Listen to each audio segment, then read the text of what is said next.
Okay, king it, baby. Let's see how you like a little shake, rattle, and roll. There's nothing. Welcome to Sleepless and st.canard, where nostalgia replaces REM cycles. I'm Kitty. And I'm Anj. And we haven't slept In 30 years. This is a podcast about the 90s classic cartoon Darkwing Duck, where sometimes you get not one, but two sock hop era self-promotion songs in one episode. An episode where caped fools rush in to Oompa-charged time machines and power slide back to a decade when little brothers and big brothers have a burning love for crime and shake, rattle, and roll their way straight to the jailhouse. Rock. Dear listeners, that's right, the king has entered the podcast in today's pompadoured and pomade-soaked episode, Paraducks. Your favorite episode.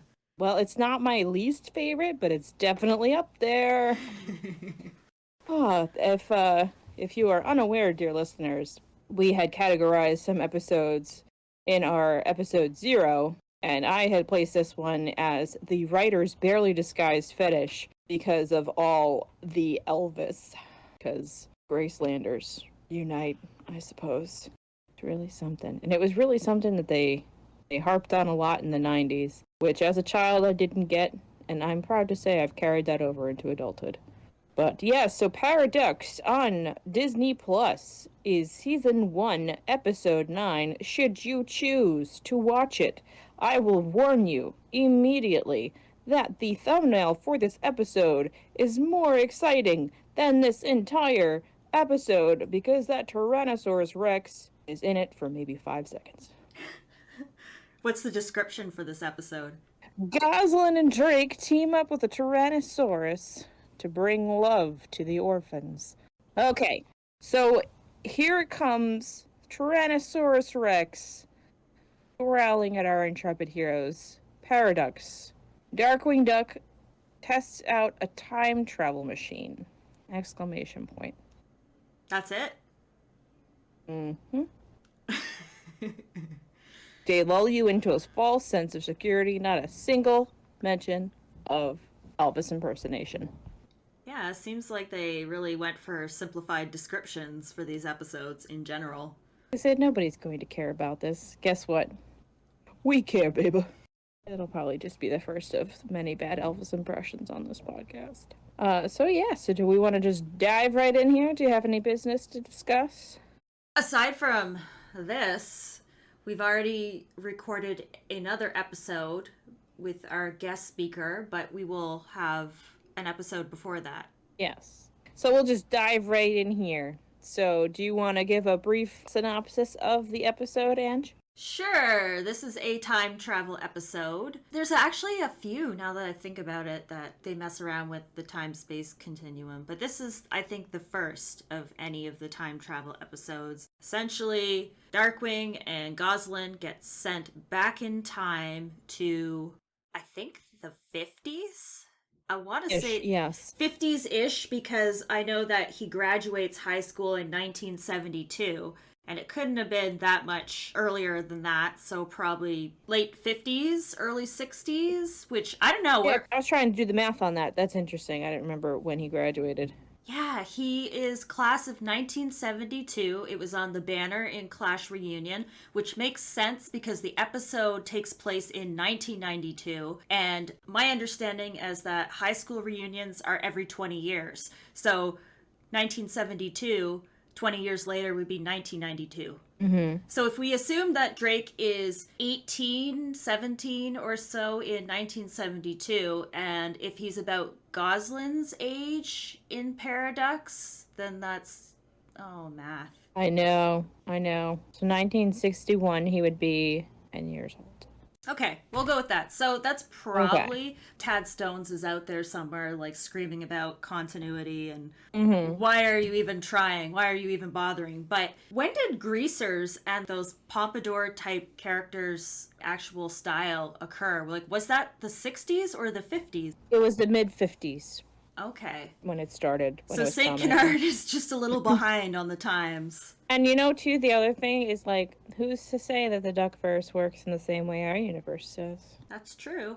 just trying to force them into a human timeline, which we all know how that went in twitching channels. It was very disturbing. I guess I should continue because I didn't even get anywhere close to the episode. Then they go back in time to, as we presume, the 50s or 60s. It's Drake's childhood, essentially, and we meet little Drake, Drakey Mallard, but Darkwing obviously cannot tell his child self who he is because Gosalyn's freaking out about how it's going to mess with the future. So they go back to their regular time, only to discover that time is messed up and nothing's the same, which means that they were actually supposed to go to the past and change something in order for things to happen the way they are, which is, I don't know, time travel stuff never makes sense and it's confusing, but they go back in time and they help little Drakey Mallard find the hero within because he is being bullied by these Elvis wannabe villains. They're criminals. And I guess Drake is just basically a stooge that gets bossed around by them and does their dirty work. What kind of person hires a 9-year-old and is just like, you, small child, you will do my bidding and you will help me rob stores? Well, I mean, they are a good scapegoat. If Drakey was at all maliciously inclined, it probably would have been a good thing. Like, if he was a little brother Lamont, it would have been a different story altogether. But, he just seems like he's there to hold things, which I guess is also a very important job. Yes. And so basically, the whole point of the episode is it's considered one of the Darkwing Duck potential origin stories for him. Although I want to say Tad himself dismissed the episode, but don't quote me on that. It's generally not seen as the canon origin. I think most fans agree that Clash Reunion is probably the definitive origin story for Darkwing Duck, the most likely of how he became Darkwing. But this episode suggests that Darkwing Duck himself inspired his child self when he traveled back in time by helping him stand up to these Elvis impersonator characters. And yeah, we'll get into the details of what goes down. Yes, but our episode starts with Drake Mallard in the present, driving to a dilapidated gas station with Gosalyn in the passenger seat being like, I need to deliver a package here, and then just jumps into a mailbox and changes into Darkwing Duck in the mailbox. But, I have to say a rundown, boarded up gas station is a pretty good shush secret lab because, who's going to think that that's a secret lab? True. I feel like kids would probably sneak in, though, to do graffiti and stuff and would end up in their lab. Gosalyn literally just crawls through a window and she's in a window. She's in the lab. Yeah, she's just like, and I'm in. I thought oh, hey, this could be good. And then immediately it's infiltrated by a child and it's not great anymore. But there's, a bit of back and forth in the car where the physics of reality don't really seem to take hold in this car because Darkwing's in the car, he's out the car. And then when Gosalyn eventually gets out of the car, she just basically turns and walks. But there's an allusion to some chicanery that Gosalyn had gotten up to with a floor wax, peanut butter, and a VCR. And she's like, oh, it's an accident. I was like, what? That set me back. When I was a child and we had a VCR, it was one of the oldest VCRs in existence because I once saw it in a museum of science and technology many years later. That's how I know our VCR. You're saying one, you put your Titanic your hand against the glass and be like, I've been looking for you. When I was very young, I remember putting marbles in the VCR and my mom was like, why is the VCR not working? And she had to go get it fixed. And then when they found the marbles, they're like, oh, okay, my 4-year-old daughter put marbles in the VCR. And then I went and I did it again, apparently twice. I didn't learn my lesson. Well, it was the first hungry. time, I guess. So I remember that was the first thing I thought of. But I don't know why she would have put flour wax and peanut butter in the VCR. Because she's also double the age that you are when you did this. It was just kind of like, what do kids do? Well, they put stuff in the VCR. Oh, okay. Good to see. It was an accident. But also, see, I'm curious. I want to know about that caper. And then there's a lot of weird animation in this episode. A lot of the characters look halfway possessed most of the time. From that scene when he's finally like, Gosalyn, stay in this car, and she's in the car, he tiptoes away from the car, and it is just the weirdest bit of animation. He looks like he's zombie walking. And I took a picture. I'll put it on the Twitter. But it's just like, I said, what? Out loud. Now I have to open this up and look at this because I'm curious. I didn't even notice this. Yeah, he just tiptoes away behind the car. And it's pretty wonderful. Gosh. Yeah, I don't know. But he's basically just like shuffling his feet and his arms don't move. You know, understandable because it's a very small piece of the episode, but that's what I fixate on and it amused me to no end. I want to see the actual, hang on, I want to see how he looks when he's walking. Okay, it's really weird. Okay, he's jumping out of... Oh, that's so weird. I guess he's trying to be sneaky. Yeah, but I mean, he just drove his car up. How sneaky could he be? Like, well, they'll never suspect I left this car here. These people who are expecting me. On a side note, don't often see him driving a car. I think it's only in a couple episodes. And what is it, like a station wagon? Yeah, it is. I think my brain just really wanted it to be wood paneled siding in other episodes, but this is probably just the Mallard family car. I would expect something flashier from Drake, but you know, he's probably trying to lay low. I am gonna look at Bearskin Thug because he has his car in that one, and I'm curious if it's the same color and the same make. Let's take a peek. Because I know they have a car in You Sweat Your Life as well, but I think that's the Muddlefoot's car. I don't think it's his car. Oh, it is the same car. It's a blue station wagon, so it's consistent. Oh, well, all right then. Hang on, switches. The next panel is different. Oh, that's right, because in Bearskin Thud, Gosling destroys the car. And then he has an orange car. I thought for a second it was just, suddenly it's an orange car, but no, that's a whole other episode. We'll get to that someday. It's a plot point. I just had to know if this was consistent, because I don't know why, but I get excited when I see Darkwing doing regular civilian things, and one of them is driving a car. Mm-hmm. Yes, this was a good episode for you. For those first 5 seconds. So he tiptoes away from the car like a weirdo. And then I had totally forgotten. I don't know why I forgot, but Sarah Bellum is in this episode. She Dr. is. Sarah Bellum. And she's great. She's fantastic. And of course, like, she immediately almost kills him because that's how she does. And we get our little introduction there. I think he gets his one I am the terror in there. Yeah, she's great. And she's got a poison dart teddy bear available just in time for the holidays, everybody. For who?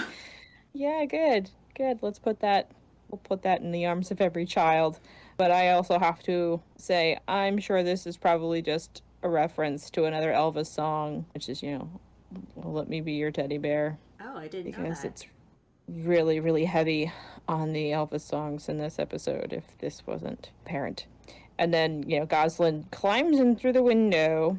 I don't know if that happened yet. But anyway, Darkwing pops in all dramatic, and Sarah Bellum almost kills him. And he's like, I have your super important package. And it's just the world's tiniest little cassette tape of polka music. and he's so offended. He really is. He really is. He's an Oompa delivery guy. This insignificant-looking package I brought you contains some mysterious secret, vital to the safety of the free world. Greatest polka hits? You needed a superhero to guard Oompas? But that turns out to be the powering mechanism for their time machine. And I think if anybody in this entire world would appreciate a polka-powered time machine, it would be Weird Al. I feel like Weird Al could get up to some shit in a polka-powered time machine. I'd be there for it. I would trust Weird Al in a polka-powered time machine with my whole life. And I feel like that would also be a really good band name. Weird Al's polka-powered time machine. So...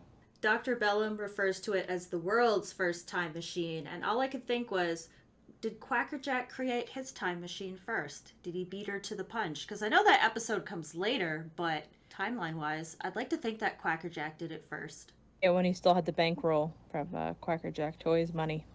Which also calls into question whether Quackerjack matches her in intelligence if he's able to build an actual time machine. See? But the Time Top comes along, and it's a Megavolt and Quackerjack Endeavor, so maybe they teamed up on it. I think he actually has the time machine on his own before the Megavolt episode. So the time tap is in 2 episodes? Yeah, it's in Quack of Ages, when they go back in time with King Herb and Binketh.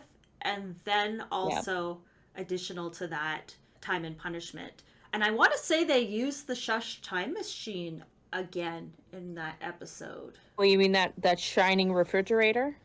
Yes, that beautiful Just kidding. shining refrigerator. Now I have to check that too. Why am I so obsessed with continuity today? I have to know. Because it doesn't happen often, but when it does, it's interesting to see the consistency. I could swear it pops up again, the Shush time machine. So let's see here. They do use the Shush time machine again in Quack of Ages. Oh, okay. Wow, continuity. Ooh, buzz.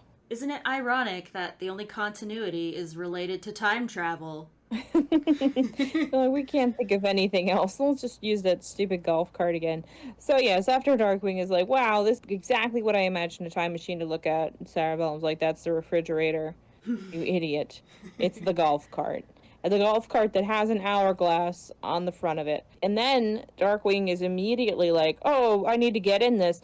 And I have to wonder, is he as bad a driver as he is in the golf cart? Like, I know you said that he drives in other episodes, but Launchpad's his way around this golf cart, and maybe that's why Launchpad is his pilot, because Drake is even worse behind the wheel. He reminded me of Goslin, actually, the way that she goes up to machines and she's like, ooh, what's this do? And she starts pressing and poking buttons, and this time it was him. Yeah, which she had already done. She had already basically touched everything in that lab, and it fired it off somehow. Yeah, so he was just as impulsive as she was. And then, of course, they trigger their, she's hiding in the golf cart, and he starts traveling through time, which was kind of a weird time travel sequence.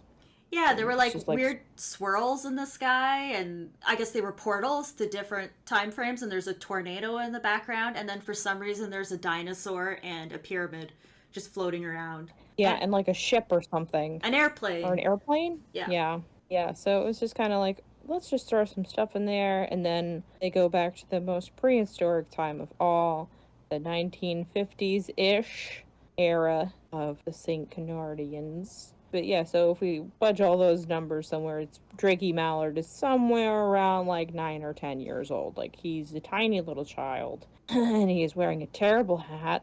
Oh, I don't like that hat. I don't like it at all. It's a bad hat. And then he's just hanging out at school, but, in the typical fashion of the backgrounds in Darkwing Duck, there's just a basketball hoop right in the middle of the grass. I am not a sports person, but I was just like, what? You're just gonna play horse forever? And then, of course, we get introduced to our main toady of the episode, Lamont, who is the main villain's little brother, who just like, I don't even know what it is about him. It's probably the hat that he just like harps on Drakey, and he puts him in a headlock and he starts punching him. And later on, Drakey's like, oh, stop giving me noogies or whatever, but he is flat out punching this kid in the head to a woodblock sound effect. Know that kid. Hey, no. Lamont! What's the matter, Drakey? Oh, did I mush your little comic book? Drakey? That little geek is you? No, it can't be. Come on, Drakey. My big brother's got a gig for us, man. Oh, but it might be dangerous. Ow! Ow! Ow! Ow! Hey, he can't do that to me. I'm like, this does not make it less violent, Disney. That he is being punched in the face. And of course, Goslin is repulsed by how nerdy Drake was as a child. Multiple times throughout this episode, Goslin brings up how much of a geek he was as a child. She just takes shots at him repeatedly. What do you know? Maybe you weren't such a wimp after all. Guess things aren't always how you remember them, huh, Dad? I can't believe it, Gaz. Me, a common criminal. Take it easy, Dad. You weren't a common criminal. You were a really geeky one. But what I thought was interesting is that her best friend is Honker Muddlefoot, who is the biggest geek on the planet, and she would never tease Honker. She's so nice to him, but with her dad, she's just like, ha, you're a loser. Nerd! Yeah, she's really insistent on dragging him. But of course he wants to go over and talk to his young self, and she's basically like, back to the future, back to the future, back to the future, don't do it. So he doesn't. But then they wound up following him anyway, because he gets let off by the little greaser kid. And we get down to him robbing a record store. And there's a lot of money at this record store. I made a note of that. I was like, this is a really lucrative record store. Because, of course, you know, here we get introduced to the king. And I think it's Drakey who says, he's not really the king. He does. Like, not the real... King is going to be here any second. He's not the real king. My big brother. There's plenty to fear. I'm a thief with no peer. The one, the king is here. It's like, because we really thought that this guy was going to be actual Elvis. So then the king sings a song about himself and his magical guitar that can do telekinesis and psychokinetic blasts of energy, I suppose. But I feel like in a song where you're introducing yourself, you should probably, like, lay out your origin story. We don't know anything about the king other than he has this magical guitar that lets him steal things and really loves to sound like Elvis. Is the name of the guitar some sort of reference? Cecile? Yeah. Well, I'm pretty sure B.B. King's guitar's name was Lucille, and I think that is probably it. I mean, I'm just gonna Google Elvis Cecile real quick because I don't know much about Elvis. Shocking. Nothing comes up. So, Cecile, who knows? Also, we got more adults in diapers in this episode. Yeah. Yes, because every time they sing a song, it's a whole production number out of nowhere, like with props and giant crowns, and then they turn into giant effigies of themselves, which I'm sure was very fun for the animators or the storyboarders to cook up, but it's just kind of like, is this really happening? And it just gets kind of even crazier when Darkwing has his own song at the end. But yeah, it was definitely like, okay. So the guys who are being robbed, are they just standing here and watching this? Or... Yes, I'd like to think so. Yes.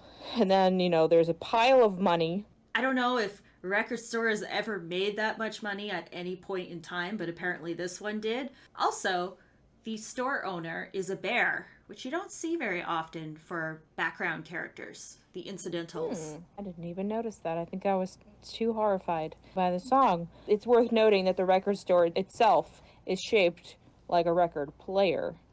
Because that's what we do. On Darkwing Duck. So Darkwing is about to crash the robbery, and he pulls the gas gun and everything, and Rosalind is like, hello, have you never seen a time travel movie? Are you crazy? If you use your gas gun on them, who knows what could happen to us in the future? I had a feeling I wasn't going to like time travel. Well, then why did you get into the golf cart? This is all your fault, Drake. Yeah, so then they just kind of let them get away, and they're like, well, this was a fun trip to the past. Let's go back to the present. And things are not at all as they left them, dear listener. Just the one listener. Because back in the present, in the presumed Shush secret lab, the golf cart materializes on a hydraulic lift as it would be a functioning garage. Wasn't it a gas station? It was, but it didn't look like this when we last saw it. Huh. Because it was not a functioning gas station at that time. It just had a fridge and all of Sarah Bellin's things. So then Darkwing scopes out the joint and finds Hooter and Bellum under the hood of a car. But they turn around and, oh no! They have giant pompadours as well, because we now know that this is a splinter timeline where things are not at all right. Because then J. Hooter immediately threatens Darkwing with a knuckle sandwich. And it was, yeah, he kills him. Basically, he just drops the hydraulic lift on Darkwing. An entire golf cart and all that crushes him. But then, our hero is never truly beaten and wasps his way out. He's yelling, but he's completely smothered. And I'm trying to picture how Jim Cummings must have done that. Did he cover his mouth and just start screaming through his hands? Or did he smother his face? We'll never know.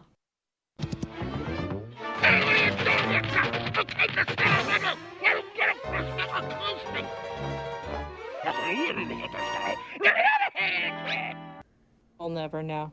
We'll never know. And then our fears are only confirmed when who should roll up to the garage but the king and his cronies. And here is where we get our obligatory fat Elvis. In any iteration of Elvis, you need to have the fat one, apparently. And we get our I am the terror, the flaps of the night, and the cloud that rains on your hip parade. I think he had tried to do one before, and then he got pinned to the wall by Cerebellum darts. And somehow, in this Elvis verse, there is another Drake Mallard with the king, who's still his little toady guy, and he's just carrying the guitar around. So he just continues being a geek. I think he's referred to as a wimpazoid, actually. The scientific genus. On the subject of Elvis, I actually know nothing of Elvis, so I never understood the Fat Elvis reference. But when I was researching for this episode, I read the Wikipedia page and fell down a hole of Wikipedia stuff. Man, it gets dark.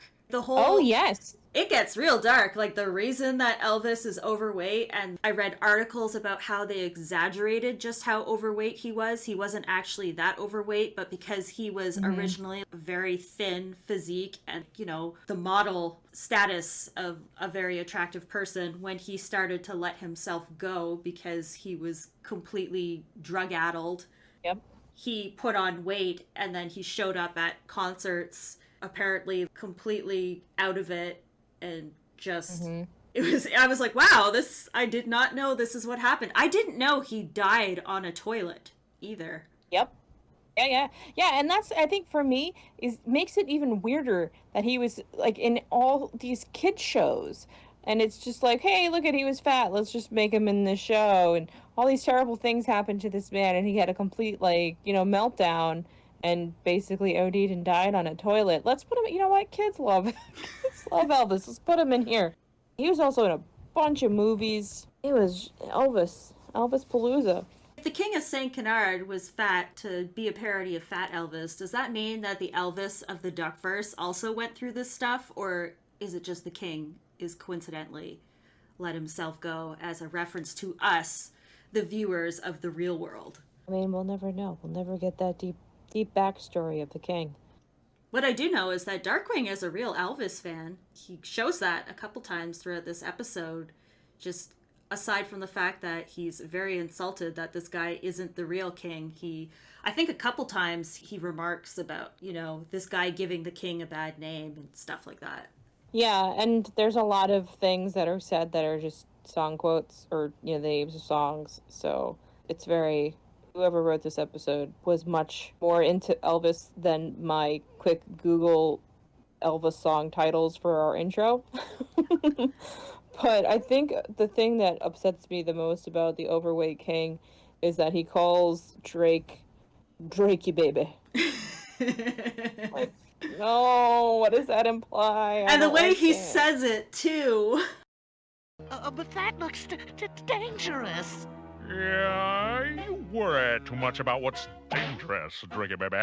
Anyhow, it ain't you that's gonna get cream-molded. Yeah, it's not like the same as everybody else, too. It's just kind of like, oh no, Drake, we need to save you. You need an adult. What's happened?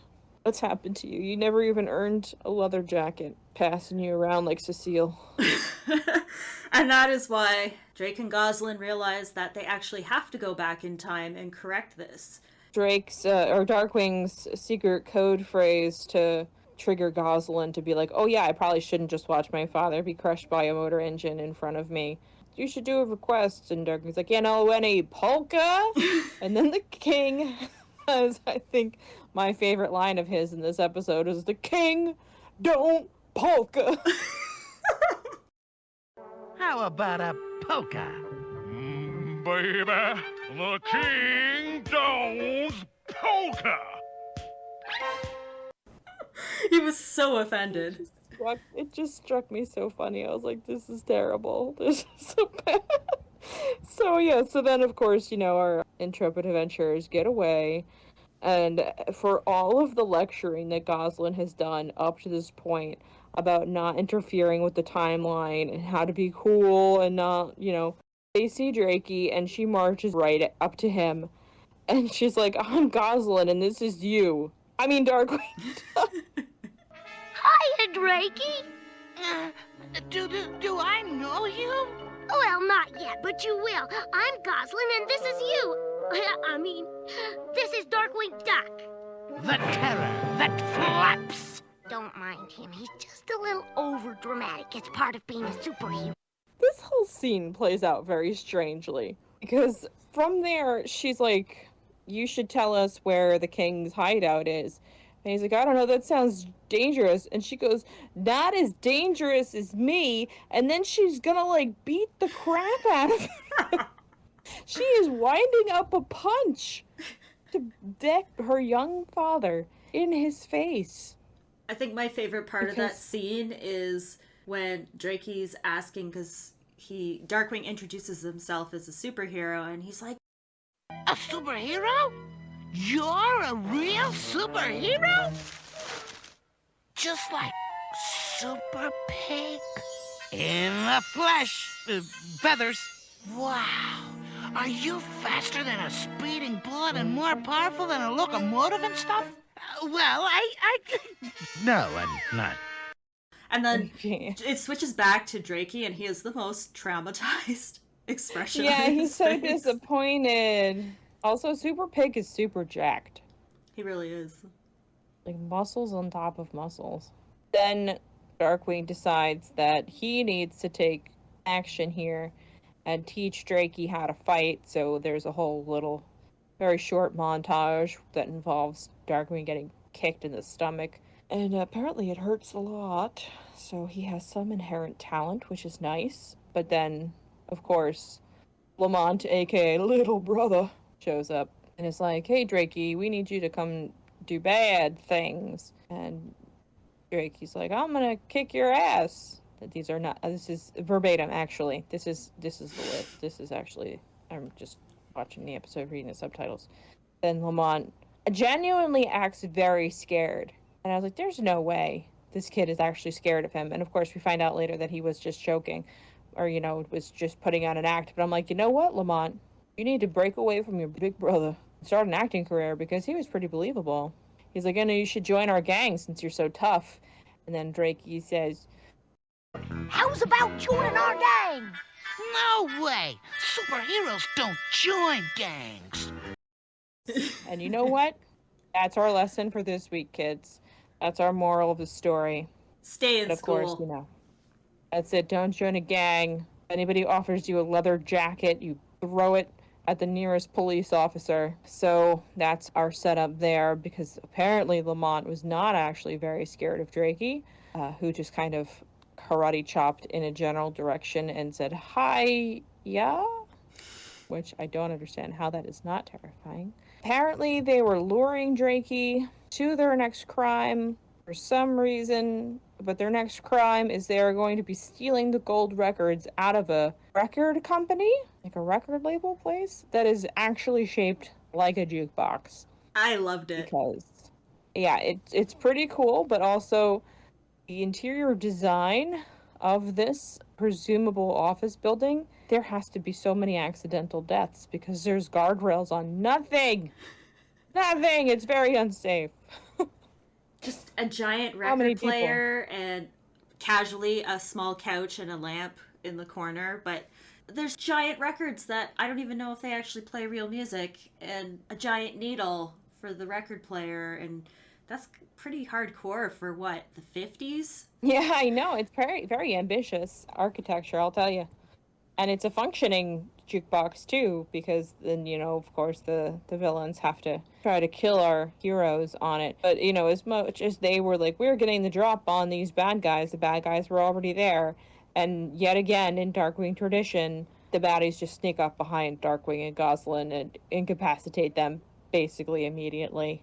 And then Drakey Mallard has to come into his own heroism as what would Darkwing Duck do, and he has bubblegum in his mouth, and he takes it out of his mouth and shoots it at the arm of the record player, and it just expands to God knows how much bubblegum. It'd be like 45 mouthfuls of bubblegum, and stops them from being crushed to death. And of course, the first thing that happens is Darkwing complains about it. Of course he does. Bubblegum? I was saved by bubblegum? You're welcome. How about you try thank you sometime, Mr. Mallard, to your young self. And then we get Drakey has his own little I am the terror speech. And he says, I am the toddler that naps in the night. Oh, what? I am Darkwing.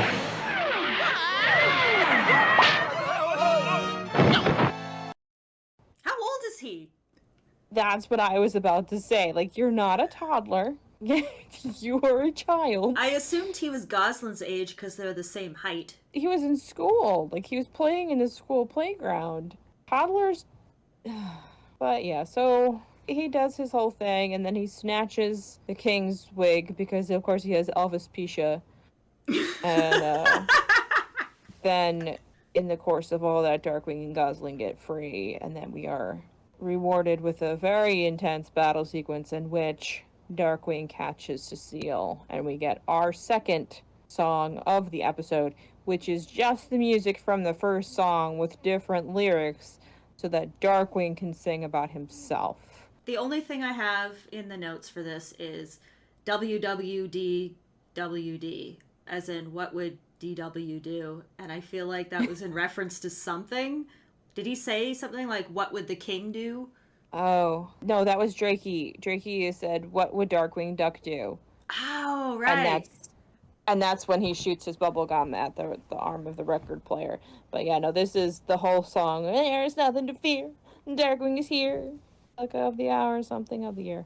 It's just a nonsensical montage of visuals wherein we get treated to seeing Gosalyn and Drakey as cheerleaders. And at one point, Darkwing is surfing while playing the guitar. And then he's, I guess, knocked from his surfboard at some point because then he shows back up surfing on a shark and throws a skunk at a guy. It's a whole thing. And he, I guess, brings the entire building down on him with his last power cord.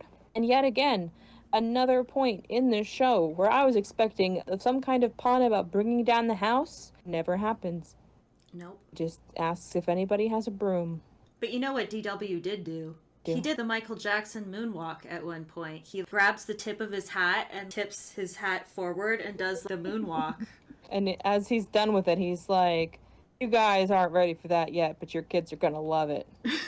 And then he's got to rush off to find Doc.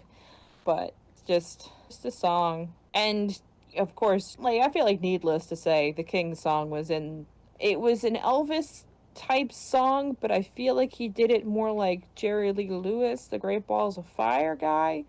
But Jim Cummings was definitely trying to do his best Elvis impression for his Darkwing song. I don't know if he succeeded, but he definitely went for it, and I was glad when it was over. Yeah, so the villains are thwarted through the power of song. Darkwing Drakey possibly gets all the credit because he's outside talking to the cops and like, did you do all this, kid? And he's like, oh, me and all these people who aren't around me? Oh my gosh, I'm all alone. And the cop is a pig. Of course he is. So then, then of course we see that Darkwing and Goslin have just retreated across the street and are watching things. Goslin is, I don't know how you don't remember some weirdo in a cape helping you when you were a kid. And Darkwing's like, oh, my memory's so good, I would remember something like that. Now, where did I park? And of course, the golf cart is right behind him. I still don't get why you don't remember a duck in a cape helping you when you were a kid. A perplexing puzzlement indeed, especially with my photographic memory. Oh, now, where the heck did I park that time machine? Dad! So that's basically just like a hand wave of being like, don't worry about it, don't worry about it, don't worry about it, we'll never talk about it again. But then she's like, the golf cart, it's right here, Dad. And he does the creepiest, it's the final scene of the episode, and it fades to black, like right after he's done doing this monstrosity. And he just goes, I knew that. Baby. oh no, is it a sickness? Like, is everybody got like Elvis disease now? So, but yeah, that's it. That's the end of the episode. So we can only assume that the present has returned to normal from here. Unless it's just like a splinter universe now where Darkwing and Goslin are stuck in the eternal Elvis-verse. Because we don't know. We don't know. I was reading the credits for this episode, and the post-production services were by a company called Exploding Bunny. And all I could think of is, did Negaduck make this company? Oh, Negaduck, look at him, the enterprising little scamp. But also, if this is the case, if this is, what really happened, even if just in this episode, that Darkwing Duck inspired himself as a young child to become Darkwing Duck, I don't think that Darkwing is at all above going back in time again and serving younger him cease and desist papers. Like, this is my thing. I'm Darkwing Duck. Stop calling yourself Darkwing Duck. Because that's the level of ridiculous that this show is. And the enormity of Darkwing's ego. I did like that you could see his little tail. Yes, he had a little hole in his pants so that his tail could poke out, which was cute. But he was wearing pants. He was. At some point, he gives that up. The hero of his heart was pantsless. So he's like, well, time to come into my own. Isn't he wearing pants in Clash Reunion, too? Yes, he wears bell bottoms. Where is the origin episode of Drake freeballing it? Pants are just leg prisons. They are. Free the legs. Free the ducky legs. But yeah, so that's that episode, and we made it through. We did. And it was interesting, I think, too, that the King's gang, which we didn't really get into too much, there's only a few of them. But there's the King himself, there's Lamont, who's his little brother, who looks just like him. They're dog-nosed people. And then there's another dog guy in the group who's a big jacked dude. And then there's a little fox. And his name is Boxcar. And I don't have a photographic memory for this stuff, but I don't remember any other foxes in Darkwing Duck. Unless you count the comics, where we got a sexy fox lady. Well, I have not read the comics. You'll be able to yell at me about that in some upcoming episodes soon. But yeah, as far as like the showverse itself, I don't remember another fox, so I was like, oh, okay, little fox guy. He was very good on a trumpet when fanfare needed to be played, and saxophone and all kinds of things. He was very versatile. I hope that after the King was arrested, he went on to do better things with his life. Only wishing the best for Boxcar. In terms of Darkwing Duck and his backstory, I guess you could technically say there was some established canon here, because at the very beginning of the episode, when he's reminiscing about the gas station, he says, "This is where my old school used to be." I guess his entire school got bulldozed over at some point and replaced with a broken down gas station. Well, one would hope that it was actually a functioning gas station at some point. And then he says, What do you know? This is where my old school used to be. And right over there was my house. Hey, I thought you said you had to walk 12 miles to school. No, just get back in the car. now we know that technically Drake grew up in St. Canard and he did not live on Avian Way. He lived, I guess, in this once suburban neighborhood that is apparently really broken down now and dilapidated. That's what happens when you lose your monarch. Also, Yeah. can we take note of the fact that somehow he took over St. Canard as the king of St. Canard in this alternate future, somehow led to the citizens being forced to wear this Elvis fashion? Does this imply that he took over the entire world or just St. Canard? And why do the St. Canardians actually stay and wear this fashion when they could just leave? Is St. Canard this bubble that's like stuck forever in this Elvis era because he runs the place? Or did he take over the world somehow with his magic guitar? Well, Cecile would be his queen. But he is just the king of St. Canard, so I feel like if he was the king of the world, then he would have to change his title. Who knows? I mean, the power of rock can do many things. It can bring a man tears. They're being shaken down by this guy. They don't seem to be shush agents. They're just working on a car. So does the king actually becoming a force to be reckoned with and starting his reign of musical horror over St. Canard make shush a non-entity? It's very interesting. It's very compelling. So whoever wants to write that fanfic, I believe in you. I will probably never read it, but I would pretend to be interested if you told me about it. They look like they're mechanics, essentially. So somehow just the fact that Darkwing and Drakey did not stop this Elvis impersonator somehow led to shush not being a thing in the future. What wacky events took place in between that time that somehow just, yeah, that's wild. It's a wonderful life. Yeah, without Darkwing Duck. Well, look at how terrible everything would be inside this one particular garage at this one particular moment. You know, who knows if it was actually better for St. Canard that King was there. I mean, he was being a brute to Bellum and Hooter, but we don't know what's happening. We don't know what's happening outside.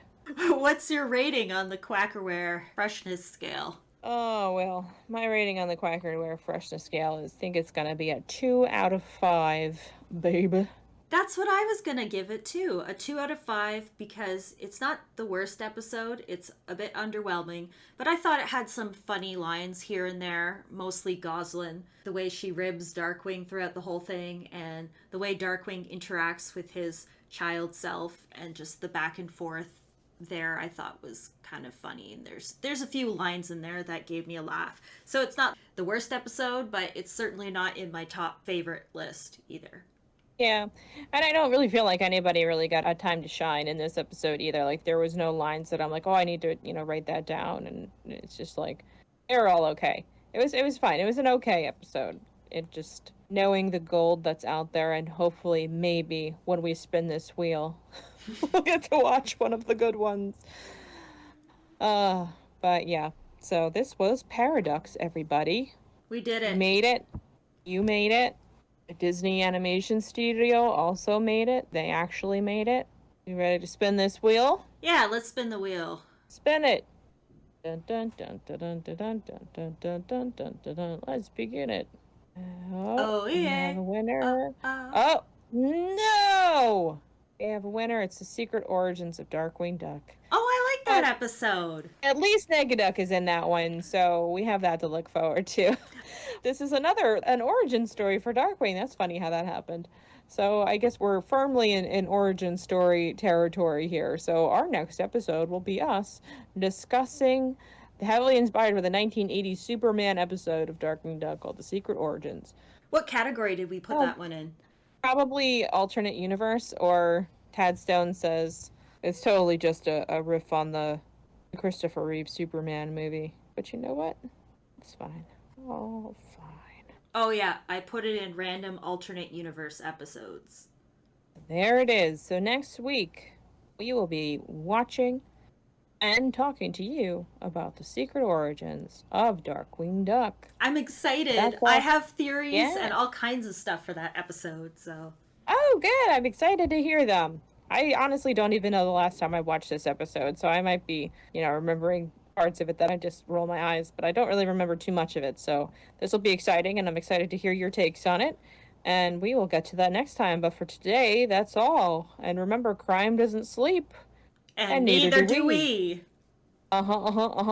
Baby. Goodbye, everybody. Bye. There's nothing to fear, 'cause Darkwing is here. The prince of the night, the duck of the year. I am the terror that flaps in the night. The baddest of good, the champion of right. I'm everywhere at once and nowhere at all. You get in my way and you'll take a fall. Before you fail, before you spit, I'd like to play my biggest hit. Oh yeah!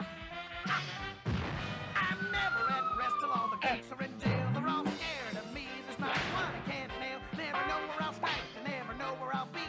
I am the greatest from sea to sea. I put an end to all the schemes and scams, 'cause I'm Darkwing Duck. That's who I am. Don't mess with me, you worthless punk. You stink like a skunk. Your ship is sunk. You run into me. You're plumb out of luck. 'Cause now you're up against Darkwing Duck. So don't you worry.